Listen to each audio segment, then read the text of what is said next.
ఈరోజు మనం సిరిసిల్ల జిల్లా transport department MBI and RTO గారితో సహకరించి ఒక లైసెన్స్ నెల ఏర్పాటు చేశాం. అది దాన్ని ప్రతి పోలీస్ స్టేషన్లో 2 వీలర్స్ లైసెన్స్ అవైలబుల్ లేవు. వాళ్ళకి ఒక కమ్యూనిటీ పోలీసింగ్ ప్రోగ్రామ్ ఏర్పాటు చేశాం. ఫస్ట్ వాళ్ళకి లర్నింగ్ లైసెన్స్ ఎగ్జామ్ ఉంటుంది.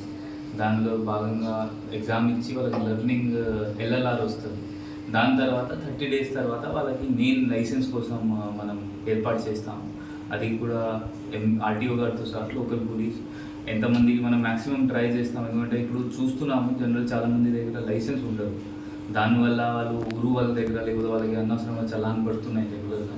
సో దానికి దృష్టిలో పెట్టుకొని మనం ఇది చిన్న ప్రోగ్రామ్ ఇది ఏర్పాటు చేసాం. సరే, ఇప్పుడు లాస్ట్ ప్రోగ్రామ్ మనం 6 months బ్యాక్ చేస్తే ఐ థింక్ 200 మెంబర్స్కి మనం ఇచ్చాము మెయిన్ లైసెన్స్, ఫైనల్ లైసెన్స్. ఇప్పుడు కూడా దాదాపు 700 రిజిస్ట్రేషన్స్ అయినాయి.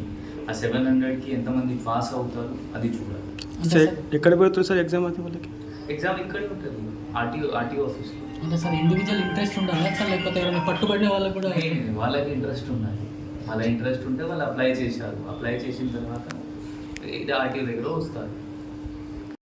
ఈసారి ఆర్టీఓ గారితో కలిసి ఇప్పుడు ఇంకొక మనం డిసిజన్ తీసుకున్నాము. ఎవరికి 3 times కంటే 3 or more than 3 drunk and drive పట్టుకున్నాము వాళ్ళకి కూడా మనం లెటర్స్ రాస్తాము. ఉన్న డ్రైవింగ్ లైసెన్స్ క్యాన్సిలేషన్ కోసం సస్పెండ్ చేస్తాం.